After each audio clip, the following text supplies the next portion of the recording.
Hey everybody, today I'm at the inner west suburbs of Sydney at the Cooks River. So the Cooks River is named after Captain James Cook, the famous explorer from England, and in 1770 he landed at the mouth of this river.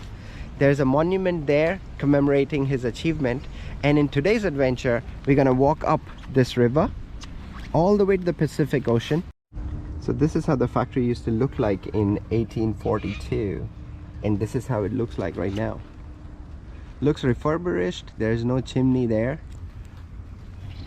So this used to be a sugar factory which was using the water of the Cook River, and they must be getting all the raw material using horses up the hill. There's a big courtyard here where all the horses must have hung out, and there's like a big entrance there for factory equipment to go in and out.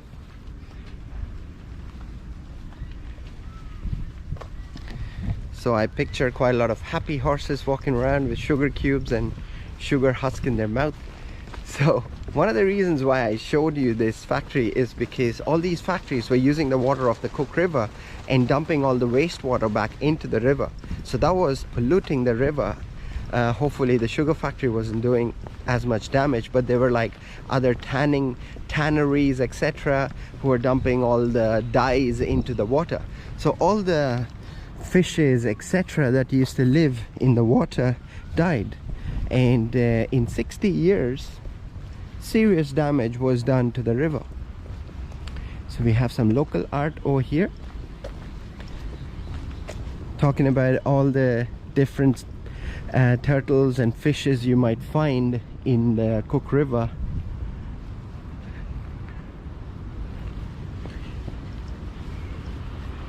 We have some art of a pelican here on the top. Now this is important because before Captain Cook came, there was a thriving indigenous population living along the river for 70,000 years, and they were Aboriginal people, and they used to call this river Guliyari, which is an Aboriginal term for a pelican. If you notice, there's like this wooden structures built on this bank, and I can see some concrete structures on the other side. So that suggests that this was in the original course of the river. So Captain Cook might not have seen this river. We are seeing a completely different river, and this could be because there's quite a lot of suburbs built on either side of the river, like Dulwich Hill, Merrickville, and Tempe, Wolli Creek.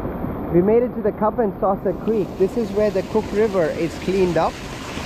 All the clean water is coming in from here in this canal, and the flow is heavy because it's raining a bit. And that's the Cook River over there, and the canal is joining it. We've got salt marshes here on the right and wetlands here on the left. Let's check out the salt marsh. So they have constructed all this to roll back the 60-year damage that they have caused. So this is a salt marsh, everybody, and we've got like a sandstone construction stopping the Cook River from inundating the salt marsh. So the Aboriginal people, though, were living here for 70,000 years, and they took care of the river very well. And because they were so connected to the nature, and they used to treat animals with a lot of consideration that they don't go extinct. So this is the other wetland that is here, the Cup and Saucer Creek. So we have fresh water in here supporting different kind of wildlife. I don't know why it has a green color algae on the top, gives an impression of it being dirty. This is what a suburb here looks like. Earlwood is the name of the suburb. Wow, beautiful houses, aren't they?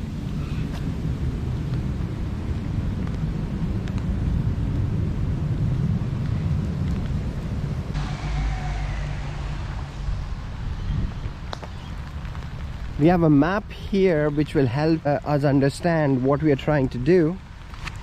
So this is where we are, and we need to go all the way to Botany Bay. That's where Captain Cook landed. So we will be passing through 3 or 4 suburbs like Undercliff, Wolli Creek, Tempe, and finally getting to Botany Bay.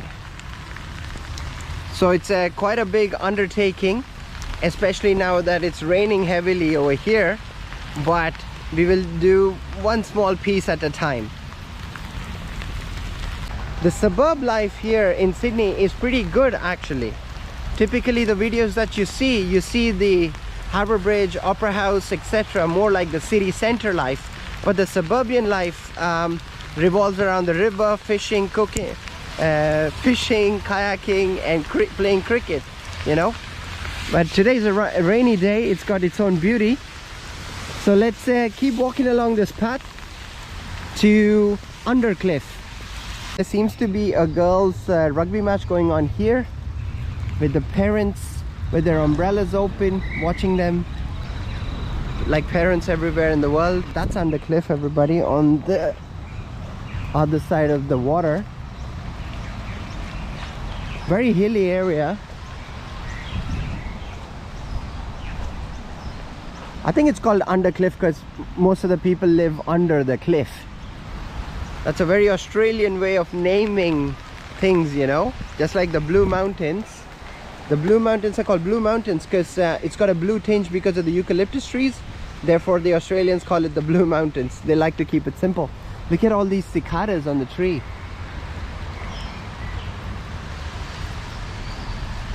These are the ones that make sound in the summer, you know, that creaking. I don't know how to make that sound. Okay, so let's go closer to Undercliff, and there are a few caves over there where the Aboriginal people who used to live close to the river used to live in. That's a sandstone wall in Undercliff. We need to get on the top and look for the caves. I see a staircase over there, so if we can just cross the road. This is called the Parry Steps, erected in 1936. Wow.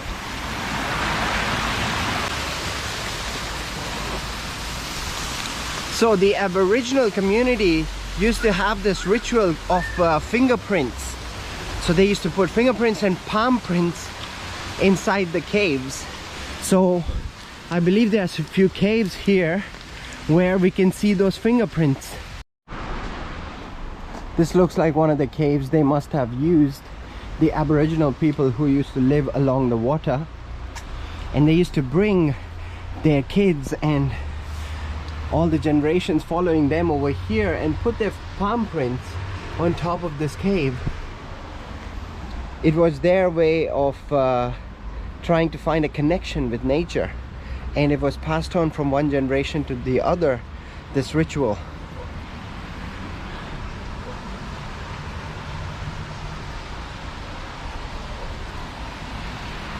We are back on the river. So this is a midden, everybody. A midden is where after their dinner or any food kind of ritual, they used to put all the bones in there.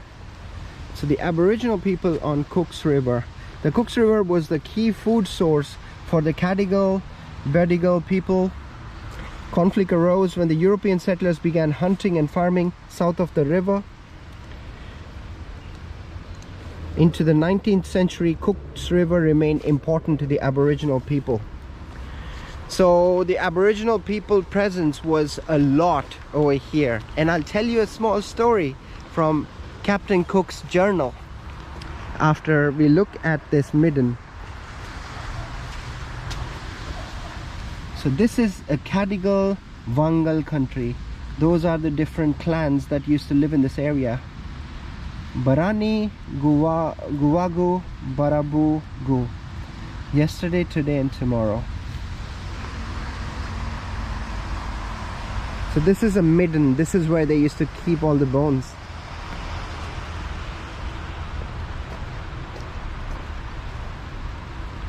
Some Aboriginal art.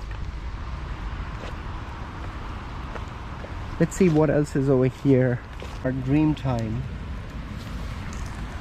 So when Captain Cook arrived here in 1770, he noticed that the Aboriginal people were not noticing him or his ship or his people. And Captain Cook was going, what the hell's going on? Why are they not noticing us? And then he gets his small canoe or small boat and puts all his people in it, and he tries to get on shore to Botany Bay. That's where we are going. That's where the monument is. And the Aboriginal people, two of them actually, suddenly react, and they're like, hey, Warawarayal. That's an Aboriginal term to say, guys, you all are dead. Now, Captain Cook obviously did not understand what they were trying to say. Maybe he thought that they're asking him to leave, but they were actually saying, like I said, you all are dead. But they were not saying that, come on to the land, you are dead, we're gonna kill you. No, they didn't mean it like that. They meant it more like, look, you all are dead because you're coming in from the ocean. So they were thinking Captain Cook is a spirit and all his men were spirits. The rain has finally stopped, and I just wanted to show you that the water coming in from the different suburbs, I think this is from Marrickville, is flowing into the Cook River. But before that, there's this filtering process that happens here. You can see so much garbage here which got stopped from getting added into the river. I even see a rugby ball in there. That's so cool. All this garbage would have ended up in the river otherwise. It stinks a little bit as well. So that's the water coming in from Wolli Creek, and this is the water coming in from Undercliff. So both of them meet over here and they're heading towards Botany Bay. So like I was telling before, this is actually a drowned estuary. That means that the water is actually coming in from the ocean and drowning these two streams, the one going to Wolli Creek and the one going to Undercliff. So let's continue. Wow, this looks like something from Lord of the Rings or something. We're going to the Shire. That's the Wolli Creek high rises over here in front of us, and I don't know if you can see, there are two pelicans in on this little island in the river. This island is called Fatima Island because it's been raining quite a bit. It's under the water. That means the water level here has risen due to the rain. You see that busy road over there? It's called the Princess Highway. Princess Highway is one of the longest highways in Australia. It's 2,000 kilometers long. All the way from Sydney, it takes you to Adelaide along the coast, going through Victoria, Melbourne. You see this old structure over here. This used to be a dam over here, from here all the way till there, collecting water. So this was built in, I believe, when was this built? 1842. The Cooks River Dam, along the same lines as the present day Princess Highway overpass. In Sydney there were like nearly 29,973 people, and this dam used to provide them water.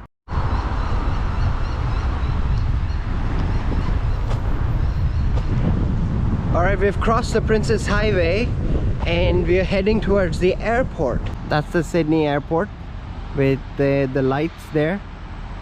Look how wide the Cook River is, and it's right next to the airport. Now the plan is this. Now the runway is over there, so if you get somewhere close to those trees, oh look, that's what I'm talking about. Let's see if that plane goes over those trees. Yes, it does. Okay, so if I'm a plane, that would be very inviting, and guess what, there's a plane coming. Damn, it's coming really low. Wow, this is gonna be cool, guys.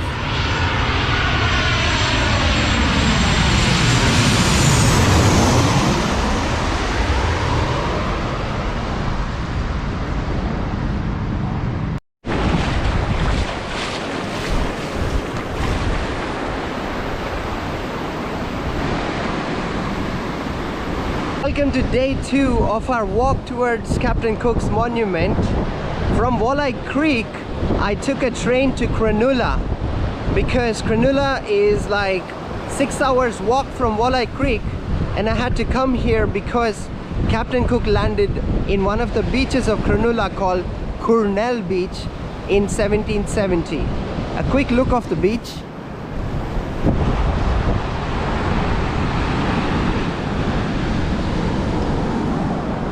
It's a beautiful beach. Today is Sunday, so it's getting busy a little bit.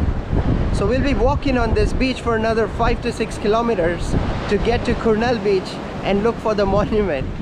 So wish me luck. I'm here now at the Cronula Beach, and the first thing I want to show you is that's the Pacific Ocean. Now that's where Captain Cook must have come on his ship, the Endeavour, all the way going through this entrance to Botany Bay.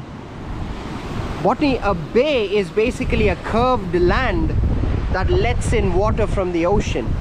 So if you notice here, it's a curved land. That's the Botany Bay. Now the airport's right there. That's where the airport is, and right next to the airport is where the Cook River is. So if I had to walk, I had to walk all the way around like that and come here. Would have taken me 6 hours. Anyway, we are here and the monument is somewhere here. So we will go looking for the monument in Cronula. On this side, it's somewhere there. So let's start with this monument here. This monument commemorates the Aboriginal Dreamtime stories. So the Australian government has erected this monument in 2020, 2 years ago, respecting the clans who used to live here, the Aboriginal clans.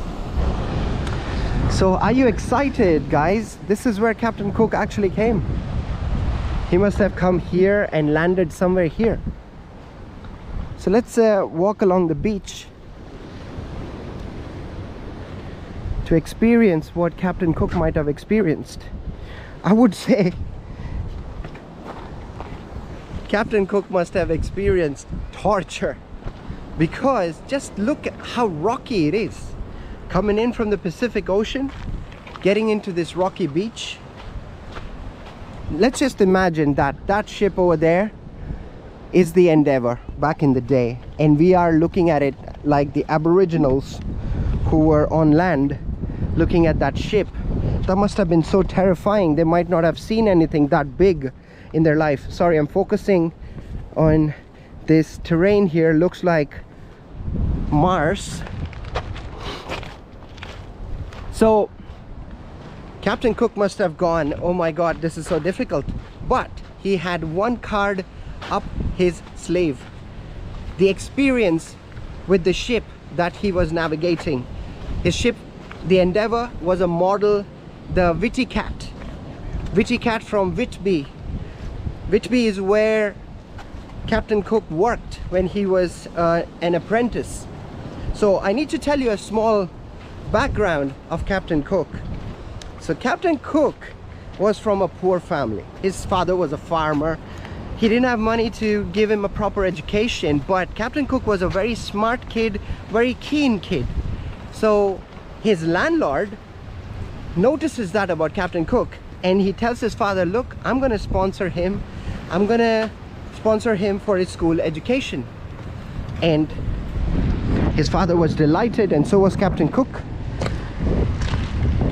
And he goes to school. Such an intelligent kid, does very well. And finally he gets an apprentice. Look, the plane's coming off the airport over there. So finally he finishes his school education and he's looking for, let's go this way, guys, let's go this way. There looks like there are a few monuments there. I can show you those monuments.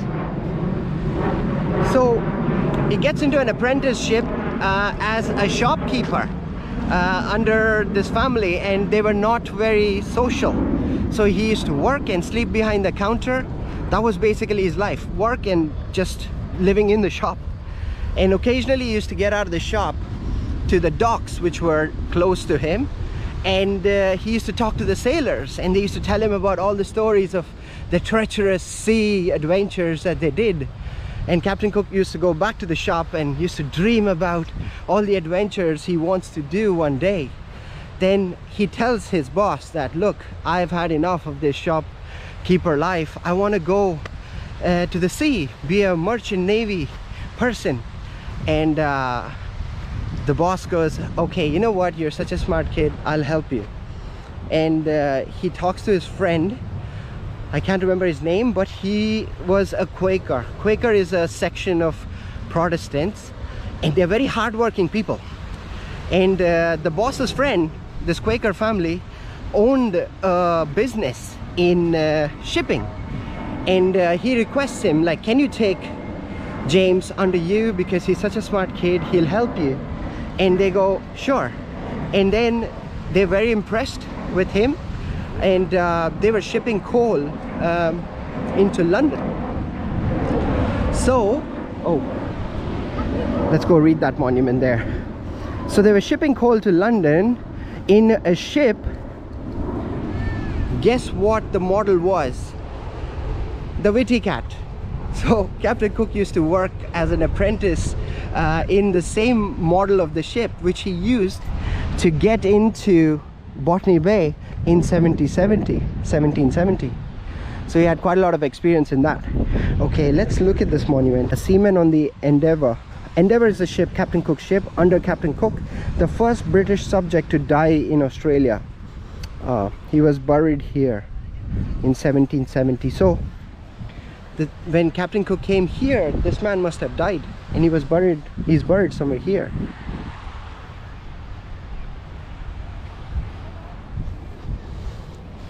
Okay, let's continue our story. So Captain Cook was going to college then, and he was studying to be a naval officer, and also helping this Quaker family move coal into London on the Whitby. And he was enjoying life. I mean, he was doing what he loved, and he was studying what he wants to. And then he goes, I need to make some more money. Then he gets into the Royal Navy, as they were fighting the French at that point. And then after successfully helping the British win quite a lot of wars against the French, not wars but battles, I suppose, he finally, I think he becomes a lieutenant. And lieutenant, I think it's an lieutenant is an American way of saying it. Lieutenant is a British way of saying it. Lieutenant, then he is British. Then he was very much interested in the scientific side of things as well. He wanted to cure scurvy. Quite a lot of people were dying of scurvy, so he discovered some ways to overcome scurvy. Not very busy, though it's the weekend. Lovely, beautiful place here. Wow, look how tall these trees are. They must be at least 50, 100 years old. Okay, so we've got a monument here. Sir Joseph Banks. Now, he was a famous scientist who visited the shores with Captain Cook in 1770. So he was here when they discovered east coast of Australia. Now, he's seen as a guy who is like a playboy kind of guy. He's very rich, and he paid his way onto the ship, and he was more like a Charles Darwin kind of guy, you know, who was taking specimens from all the different lands they were landing, like Papua New Guinea, Hawaii, etc., like butterflies and all that Darwin stuff, where he puts it in a book with, you know, kind of preservatives and things like that. So let's keep walking, looking for the monument. So going back to Captain Cook, then Captain Cook gets an opportunity with Joseph Banks and the scientific community to go and venture into the southern hemisphere and map what is out there. Then, and also they wanted to know the distance of Venus from the sun. They knew it from the northern hemisphere. They wanted to know from the southern hemisphere some sort of a triangulation to know the distance of Venus from the sun. so that they can know the distance of the Earth from Venus or something, Earth from the Sun.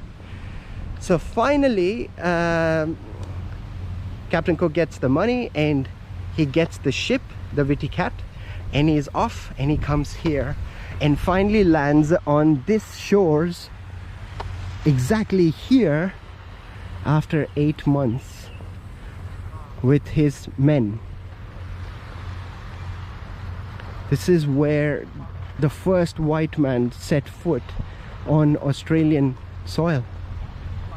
And I guess this is the monument, guys. This is the monument we've been looking for, all the way from the suburbs of Dulwich Hill. What was it? Earlwood? Yeah. Let's see. Sandstone construction. Looks beautiful. Captain Cook landed here 28th April 1770. This monument was erected in 1870. Wow. There we go, we finally found it. I might as well touch it. Oh.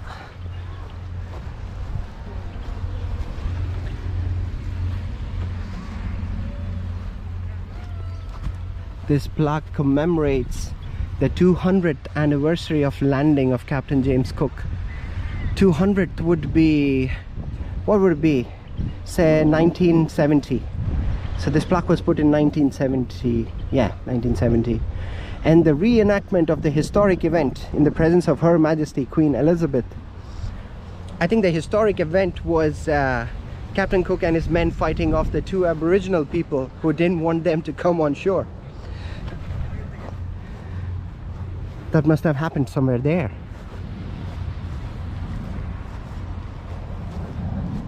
Let's see at this plaque, what does it say?